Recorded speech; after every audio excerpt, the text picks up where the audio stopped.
Welcome to our power supply showdown.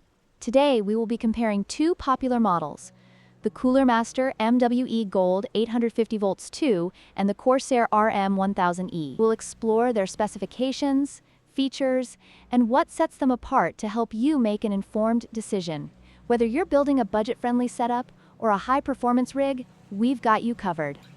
When it comes to power output, the Cooler Master MWE Gold 850V2 provides a solid 850 watts, which is suitable for most mid-range builds.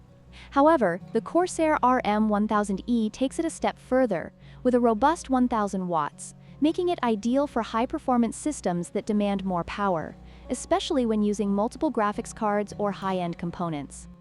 In terms of features, the Cooler Master MWE Gold 850V2 offers a fully modular design and 80+ gold efficiency, but it lacks the latest standards like ATX 3.0 and PCIe 5.0. On the other hand, the Corsair RM1000e is equipped with these advanced features, ensuring compatibility with the latest hardware and providing peace of mind for future upgrades.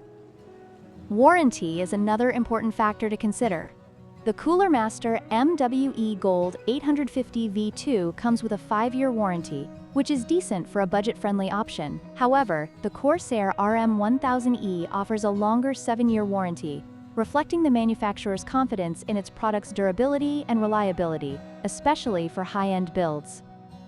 In conclusion, the Cooler Master MWE Gold 850V2 is a fantastic choice for budget-conscious builders looking for reliable performance. Meanwhile, the Corsair RM1000e stands out as a premium option for those needing higher wattage and advanced compatibility. Be sure to like, share, and subscribe for more comparisons and tech reviews.